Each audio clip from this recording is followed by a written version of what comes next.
I'm not anticipating any problems with the music. We got really good musicians, and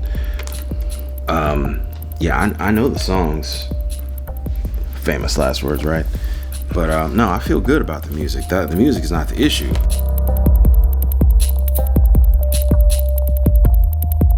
So basically, we've been doing, some cover songs, Black American Songbook, classic Black American Songbook from the late 60s, 70s, done in more of an improvisational, context.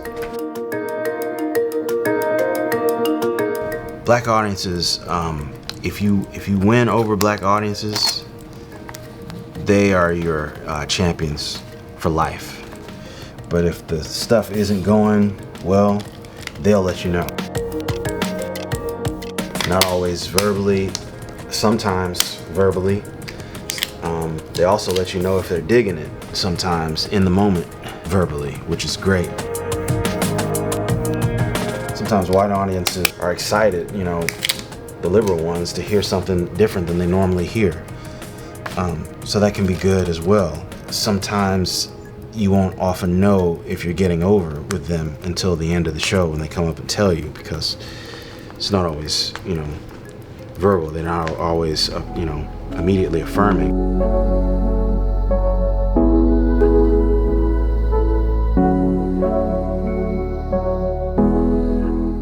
What kind of interviews do you like? I tend to like more in-depth interviews. And they ask me stuff that can't be found on the Wikipedia. It's not just now. Hello, this is Dara Tucker. I'm calling for Ed Smith. And you have him. How are you today, Dara? Great. I'm doing well. How are you doing? I'm blessed today. I woke up this morning. That's half the battle. Absolutely. Absolutely. Okay, well, I'm playing Someday We'll All Be Free. Okay, great. And it'll take us right up to a station identification at noon time. We'll talk about the release, some of your thought processes. I mean, some of the music just resonates for me, being over 70. And I'll mention tonight, you're still performing at the New York Museum of Art and Sunday show. Those are still on, right? Yes, they both are. Okay. Mm-hmm. So I'll ask you some questions about how you got started as a vocalist, writer, band leader. You do it all. But we'll save that conversation for the air. So just stand by, because I've got about 2 minutes, and then we'll go right into the interview.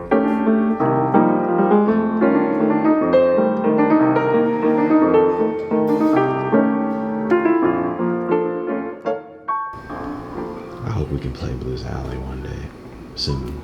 It's playing someday. Mm-hmm.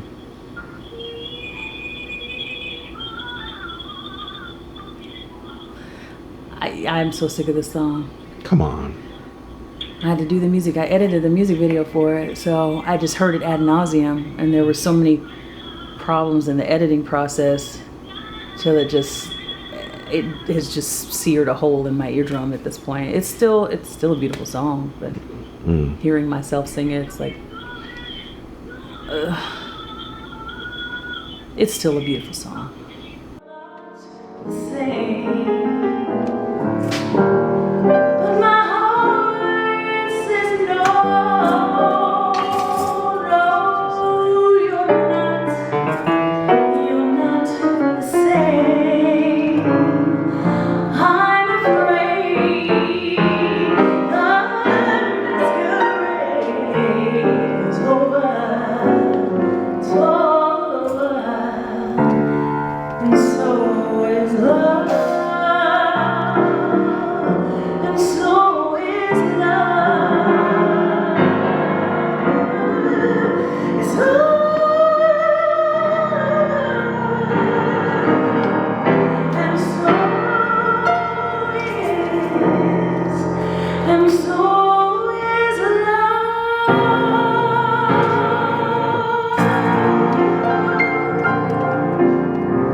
Is there singing video? How was the test?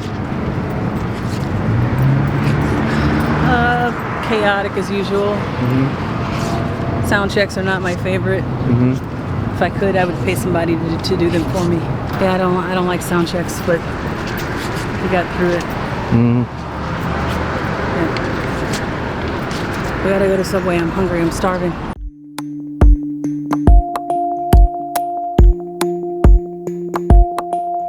We've been looking forward to this here for a couple of weeks, but just with the weather conditions, it's been kind of iffy. The gig's outside. There could be a rain postponement. It's just kind of had me a little bit agitated because logistically there's some things at play, trying to make sure that we got the availability of the guys, which we do. We just found out that we're gonna actually do the gig today. So that's a relief. They're gonna move it inside. That's all fantastic.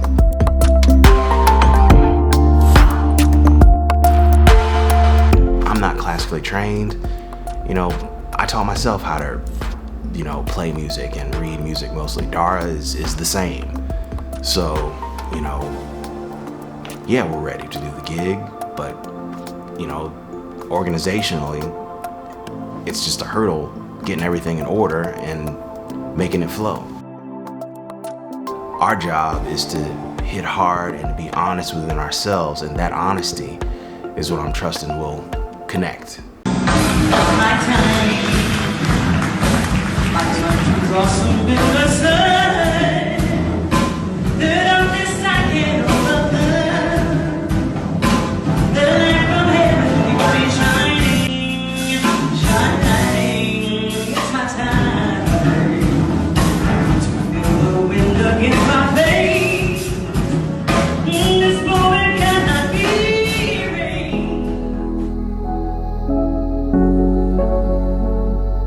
The newer crowd welcomed us. Again, hard to always get feedback because an outside event was moved inside. So with a theater situation where the lights are low, people a little older, it's after dinner time, you really have to work to, get them and keep them. We paced a really welcoming set, and I feel like that we received some grace from the audience. Kind of that audience connection thing that's for me nowadays is what it's really all about. That's really what it's all about for me. It's like if I don't have that feeling of like spiritual connectedness and groundedness in what I'm doing and the ability to reach that audience, then I literally feel like I'm just spewing just air balls. It's just not worth anything. What I'm doing, I feel like it is a form of ministry. I've grown up with, in a ministry environment, so I don't really know how to do much else. There's always gonna be people who sing better than I do. There's always gonna be people whose skill is like just far surpasses mine. So what am I up there doing? Is it some kind of freaking contest to see who's like the best at what they do? If it is, then I've lost it already. So I have to bring myself. That is what I'm communicating. It's an album that seems to appeal to an older crowd, which is cool. I mean, we've always done music that's appealed to a kind of an older crowd, and I'm sort of yearning at this point to do some more music that has an appeal to a younger audience, because I tend to listen to music that skews younger. So I'm kind of itching to do more of the music that I'm connecting with these days.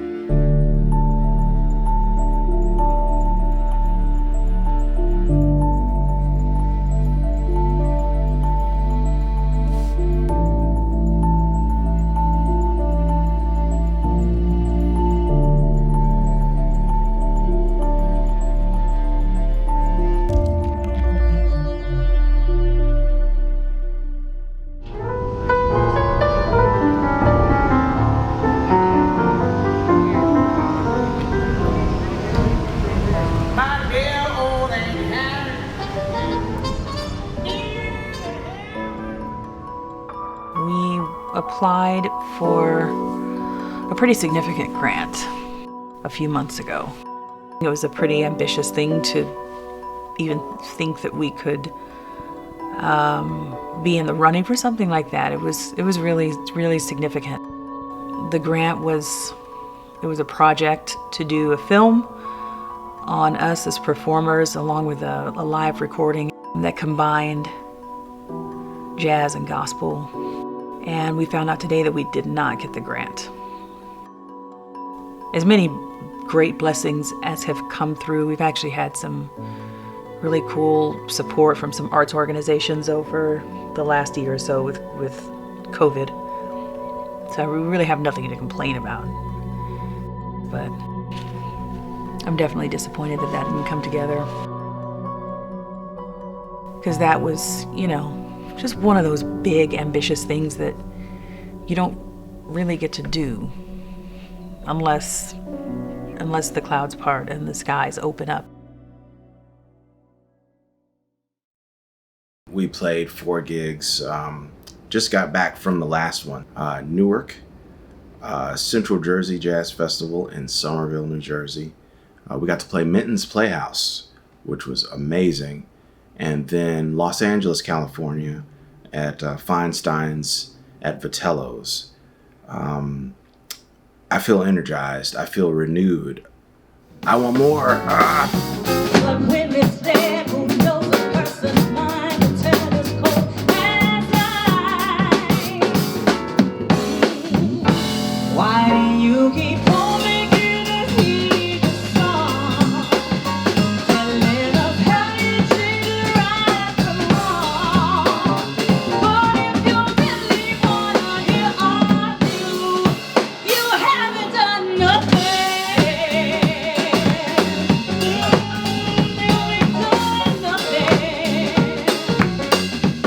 To get more gigs, we're gonna have to be aggressive.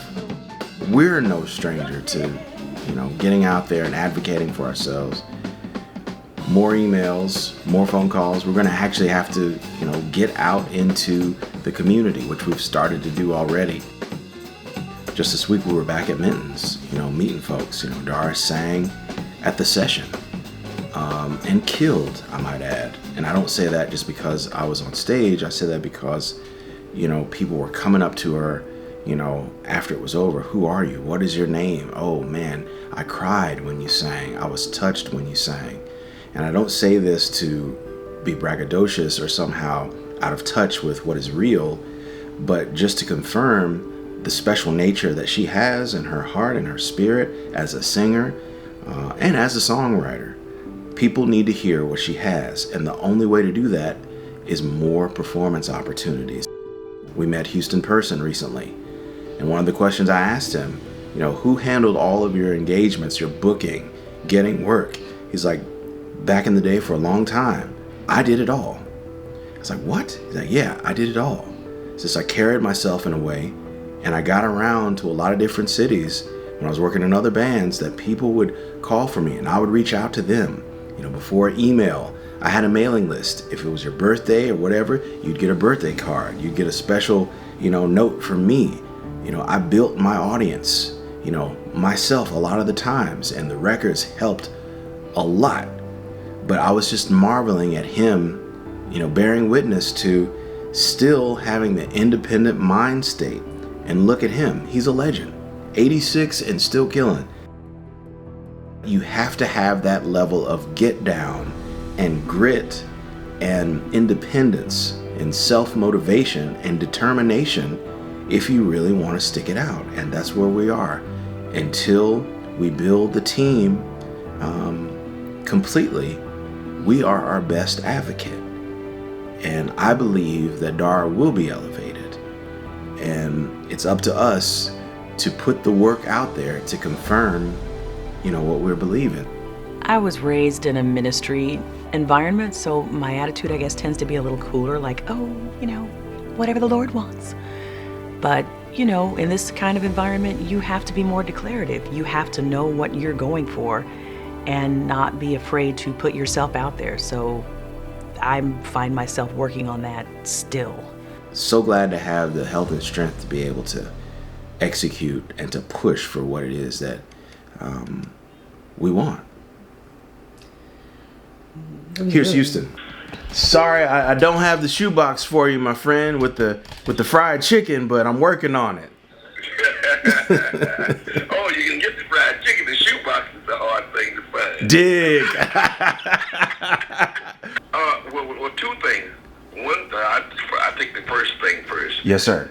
That album by Dara is really good. Oh, thank you, Mr. Person. You produced that? Yes, sir. Yes, sir. Man, that's great, man. That's a great job you did. Oh, man, that means the world coming from you, my brother. Thank Well, you. man, what are y'all gonna do with that album? We're still uphill battle. You know it.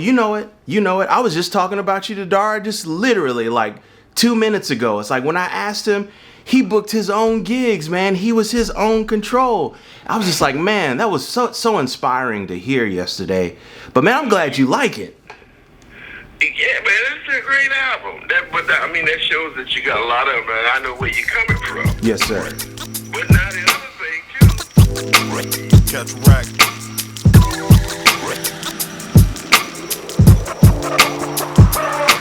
Getting gigs, getting performances is difficult at the level that I believe that Dara's talent commands without an agency. But that is not stopping either of us from making sure that our calendar grows and is full. I'm believing for that, a full calendar, to be with an agency who cared, who genuinely appreciated what she had, who got it, and who was able to get her working more. But I'm not waiting for that. Neither one of us are. We're not waiting.